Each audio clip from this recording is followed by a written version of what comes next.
What's up, everybody? Welcome back to Tony Reads. Okay, so in today's video, this is like long overdue. I tried to do this a little bit back in February and that just didn't pan out really good.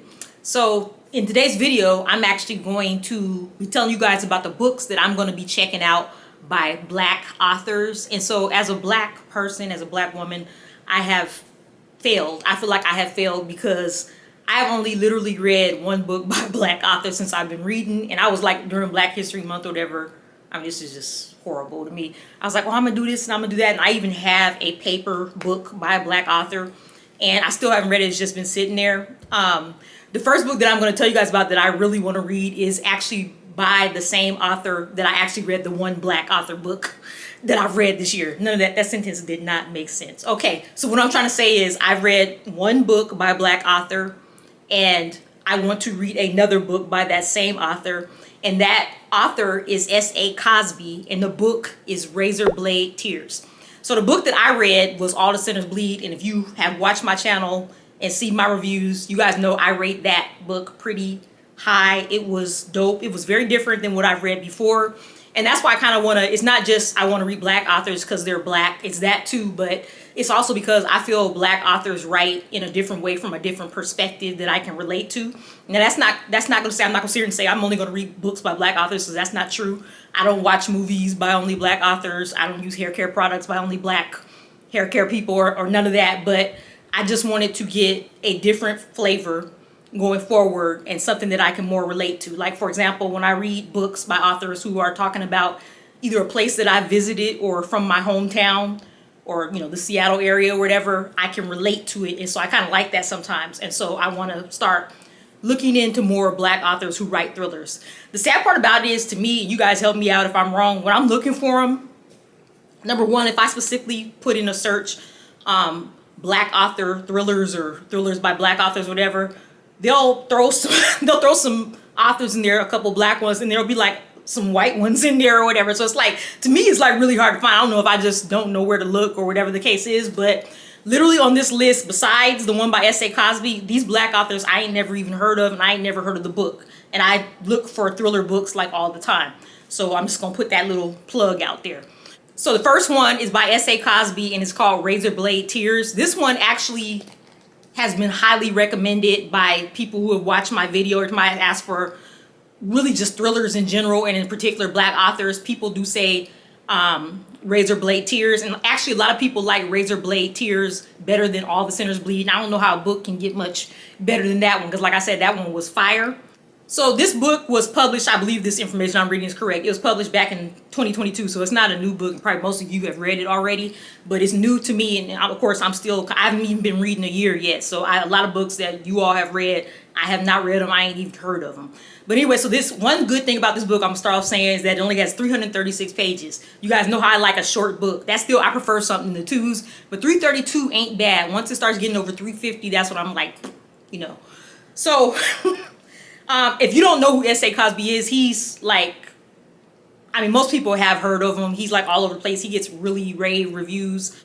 He's just like a great author, and he's from like Virginia. So that's like, I don't see how, to me, Virginia is like East Coast, but it's kind of like considered the South. It's just like really weird. But anyway, and so his books are based in that. So a lot of times there's like, I won't say a lot of times, the book I read, it was like racial tension, church corruption, and all that kind of good stuff. Plus a serial killer was going all around and stuff. But this one is different than that. So this one, it says a Black father, a white father, two murdered sons, a quest for vengeance. And so from what I can tell, also I want to put this out there, S.A. Cosby's thrillers are more like a crime thriller. That, in my opinion, I don't know if that's what it's considered, but it's like about crime. Like the last one, All the Sinners Bleed, it was about a sheriff, and I'm not sure what's going to happen in this, so I'm about to just read it to you right now. So Ike Randolph has been out of jail for 15 years with not so much as a speeding ticket in all that time, but a Black man with cops at the door knows to be afraid. The last thing he expects to hear is that his son Isaiah has been murdered, along with Isaiah's white husband, Derek. Ike had never fully accepted his son, but is devastated by his loss. Derek's father, Buddy Lee, was almost as ashamed of Derek for being gay as Derek was ashamed of his father's criminal record. Buddy Lee still has contacts in the underworld, though, and he wants to know who killed his boy. Ike and Buddy Lee, two ex-cons with little else in common other than a criminal past and a love for their dead sons, band together in their desperate desire for revenge. So I'm not going to read the rest of it. As you can see, it's like a crime thriller, and I do love those. I will say S.A. Cosby's books, to me, I consider them kind of dark. So if you're looking for something just like more of a Freida McFadden type book, this is not the book for you. This is not the author for you at all. But I do encourage you to expand and try out some of his books, because like I said, after the first one, I was pretty much hooked. Okay, so the next book is by an author named Tanisha Stewart, who I never ever heard of before. Like I said, I don't know how all this stuff gets past me. And I don't even think, like, when I've asked you guys for some black author names that you write thrillers or whatever, I don't think anybody has ever said Tanisha Stewart, but apparently somebody knows who she is. So the book is called Vengeance is Mine. I think it's kind of new. Let's see. Well, first let me start off by the real good part. It only has 175 pages. I think I probably could read that in a day if it's a good book and if it's fast paced. That is just right up my alley. So thank you, Tanisha. So this one, it starts off, the best type of revenge is one they never see coming. Dexter went to a party with someone he trusted, thinking he was about to have a blast. What started as a night on the town ended with Dexter's gut-wrenching screams for mercy. No one heard. Mentally broken and internally scarred due to the devastation he faced, Dexter is running out of options. Something snaps within him. He knows what to do to ease his pain. 6 men and 6 months. Just enough time to execute justice. I don't even know what that's talking about or what it means, but whatever it is, it sounds good. This is like nothing that I've ever read before, for sure. So it looks like, I like that in the summary they don't say what really happened to Dexter, just something bad happened or whatever. And so whatever happened, it was bad enough he's gonna go get revenge, and I guess he's gonna get 6 of his boys or something, and in 6 months they're gonna get revenge on whoever did whatever. But anyway, it just sounds good. I think that this will be a page turner, and I think I'll really love it. Execute justice. I like revenge type stories and all that kind of stuff, so this sounds like a winner for me. The next book, again, is by Tanisha Stewart. I can't believe I never heard of this author before, like ever. And then I was just like searching, and all of a sudden she pops up like she's just been around like forever. This book is called Everybody Ain't Your Friend. This one's a little bit older. It came out like in 2021. And this Tanisha Stewart, I hope these books are good because she might be my favorite author. This book only has 243 pages. I don't think I've read a book that short ever in my life. Okay, so they say you should keep your friends close and enemies closer, but sometimes reality might be the other way around. Mia thinks her life is completely normal. She has a loving boyfriend, great supportive friends, and a close relationship with her mother. Things take an interesting turn, however, when she's almost run down by a car one day. Then come the messages from an untraceable number. I love burner phones. I just like, every time you get a call from an untraceable number, the story is going to be good. I love that. There's another book that I just read, and I just love that aspect of it. Movies with that too. I like when you can't trace it. I don't want to just be your friend calling you or whatever. I want it to be an untraceable number. Not to mention the heartbreaking secret that is revealed shortly thereafter. Suddenly, everything that Mia thought was right in her life goes wrong. She has no idea why, but she needs to find out before her secret stalker decides her time is up. So stalker, so somebody's stalking her. So her life is going good, and somebody's going to start stalking her and trying to ruin her life or whatever. This sounds like definitely something that's right up my alley. Another thing I like about Tanisha Stewart already, and I ain't even read none of her books, not only are they short, it's not like they're just short and to the point. She doesn't give a lot away in these summaries, because sometimes I'm reading the summary, it like literally, like when I'm sitting here telling you guys about it, I'm like, I just told them practically the whole book.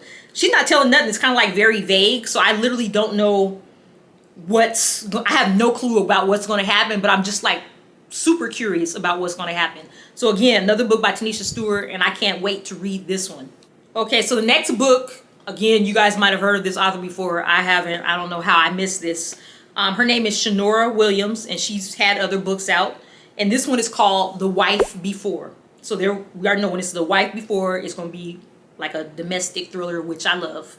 This one only has 320 pages, which ain't bad. Like I said, if it's under 350, I'm straight. So it says fans of Verity will be engrossed by this unpredictable novel of suspense as a new bride's fairy tale marriage becomes a prison of secrets. I haven't read it yet, but a lot of people have recommended Verity to me, and I think I need to get that back on my list so I can read that one. So let's see so it says Samira, I think that's how it's pronounced. Wilder has never had it easy. And when her latest lousy job goes south, things only promise to get harder. I love books where the person, I mean, a lot of books I read, they're like rich and have everything going for them, or attorney, or, and all this kind of successful real estate agent and all that. But I also like books when the person is down on their luck, because that's the reality for a lot of people. And so I don't want to just hear about the glitz and glamour all the time. I want somebody that's broke, somebody that's struggling. I want to hear about that. So things only, and when her latest lousy job goes south, things only promise to get harder until she unexpectedly meets a man who will change her life forever. Pro golfer Roland Graham is wealthy, handsome, and caring, and Samira is dazzled. Best of all, he seems to understand her better than anyone ever has. And though their relationship moves a bit fast, when Roland proposes, Samira accepts. She even agrees to relocate to his secluded Colorado mansion. After all, there's nothing to keep her in Miami, and the mansion clearly makes him happy. Soon they are married amid a media firestorm, and Samira can't wait to make a fresh start as the second Mrs. Graham. So it tells you right there, he's had a wife previously, and obviously with the title of the book, you know that he's been married before. Samira settles into the mansion, blissfully happy, until she discovers long-hidden journals belonging to Roland's late wife, Melanie, who died in a tragic accident. Now, when there's a tragic accident, there's usually more to the story, and a lot of times the husband has something to do with it, obviously. With each dusty page, Samira comes to realize that perhaps it was no accident at all. What did I just say? That perhaps her husband is not as perfect as she thought. Even as her trust in Roland begins to dwindle and a shadow falls over her marriage and she begins to fear her own life, Samira is determined to uncover the truth of Melanie's troubled last days. But even good wives should know that the truth is not always what it seems. So that just tells me right there's going to be some kind of good plot twist in the end, which I'm looking forward to. So again, I don't know how I never heard of this author before, or this book, but I am super excited to read this one as well. Okay, so last but not least is an author that I believe some of you actually have recommended to me. I just never picked up any of her books before, and that is Alyssa Cole. And this book is One of Us Knows, and I believe that this is her latest book. I could be wrong, but I believe this is the latest one. This book, let's see, 352 pages. That's a little over my comfort zone, but I can do 352. I can work with that, especially if the book is good. Another thing is this actually, I think all the other books that I mentioned are actually kind of at least a couple years old. This one just came out in April of 2024, so this is a newer book. I know she has an older one, and my sister actually has that book, so I don't need to buy it. I'm going to read that one as well, but I'm starting with this one. So this says, did I tell you guys what it was called? It's called One of Us Knows. So let's see. Years after a breakdown and a diagnosis of dissociative, I guess that's how you pronounce it, identity disorder derailed her historical preservationist career. Kenetria Nash and her alters, well, I guess she has a split personality maybe, and her alters have been given a second chance they can't refuse, a position as resident caretaker of a historic home. Having been dormant for years, Ken, I guess they refer to her as Ken, has no idea what led them to this isolated Hudson River island, but she's determined not to ruin their opportunity. It's talking like in plural, so I guess she does have like multiple personalities. Then a surprise visit from the home's conservation trust, just as a nor'easter bears down on the island, disrupts her newfound life. I don't understand what I'm reading right there. Leaving Ken trapped with a group of possibly dangerous strangers, including the man who brought her life tumbling down years earlier. When he turns up dead, Ken is the prime suspect. I got a little confused in the summary there. Caught in a web of secrets and in a race against time, Ken and her alters must band together to prove their innocence and discover the truth of Kavanaugh Island and their own past, or they risk losing not only their future, but their life. I don't know if I'm reading this right. Does she have a split personality and she's like a whole bunch of different people, or is she really talking about multiple people? I guess when I read this book, I'll find out. I got a little confused in that summary, but that's fine. I'm still going to read this one. It still sounds pretty good. So yeah, that is Alyssa Cole. And I've heard of her before because she has another popular book. I can't think When No One Is Watching. That's her other popular book. That I think has been recommended by you all. But anyways, yes, that's my little starter list for right now. I believe most of them, I'm not mistaken, are on Kindle Unlimited, fortunately. And so I can read them without paying any additional money. So I'm looking forward to that. I can't wait. I've already actually started another book that I'm going to finish prior to starting on any of these. And I might not read these in order. I'm not really sure, but they're just some that when I was just searching for black authors, black thriller authors, these came up, and so I'm really excited. Again, as I always say, because like I said, I don't know and I never heard of these people. Please recommend some black authors to me, and in general, just recommend some more thriller authors to me, or thriller books. Just keep that list coming. I do check pretty much most of everything you guys said. I check it out and I either read it, put it on my TBR. Some of them, they just don't seem like they would be able to keep my interest. But you know, whatever. Everybody's different. I'm thinking about, since October is getting close and that's like spooky season, I might take a little tiptoe over into horror books.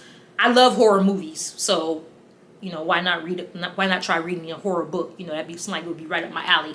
But I'm not completely sure if I want to do that or not, but I'm really thinking about it. So you might see some videos about horror books coming up real soon. But anyway, if you're not already subscribed to my channel, go ahead and subscribe. If you like this video, thumbs up. Also, again, you know, go ahead and comment and let me know about some more thriller authors. And thanks again for watching, and I will see you in the next video.